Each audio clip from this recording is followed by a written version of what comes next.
Up to the mark, not up to the mark. എന്താ ഇതിൻ്റെ meaning?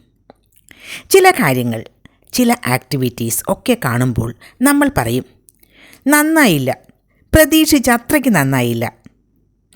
അപ്പോൾ എല്ലാറ്റിനും ഒരു ക്വാളിറ്റി നമ്മൾ തന്നെ എക്സ്പെക്റ്റ് ചെയ്യുന്നു.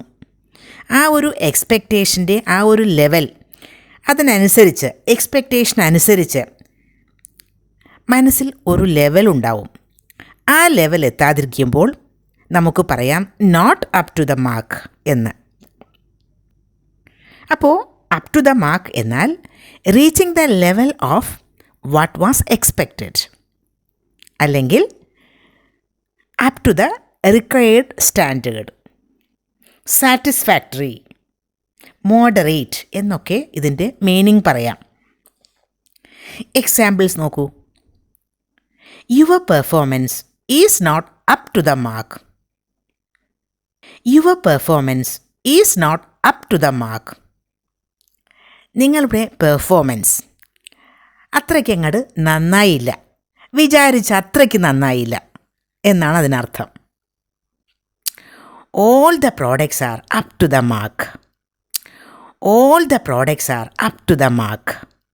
എല്ലാ പ്രോഡക്ട്സും അപ് ടു ദ മാർക്ക് ആയി എന്ന് പറഞ്ഞാൽ അത് എല്ലാ പ്രോഡക്ട്സും നന്നായി എന്നാണ്, അതിൻ്റെ ക്വാളിറ്റി നല്ലതാണ് എന്നാണ്. His English and history are very good, but his maths is not really up to the mark. His English and history are very good, but his maths is not really up to the mark. അവൻ്റെ ഇംഗ്ലീഷും അതുപോലെ ഹിസ്റ്ററിയും വളരെ നല്ലതാണ്, ബട്ട് his maths is not really up to the mark. പക്ഷേ അവൻ്റെ maths അത്രയ്ക്ക് പോരാ, നമ്മൾ വിചാരിക്കുന്ന നല്ലത് എന്ന് വിചാരിക്കുന്ന ആ ഒരു ലെവൽ എത്തിയിട്ടില്ല അവൻ്റെ മാത്സ്.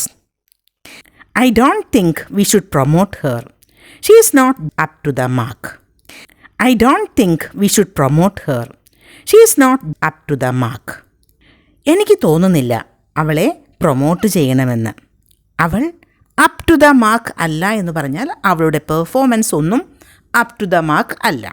അവൾ ആ ഒരു നമ്മൾ എക്സ്പെക്റ്റ് ചെയ്യുന്ന ലെവലിൽ അല്ല എന്നർത്ഥം.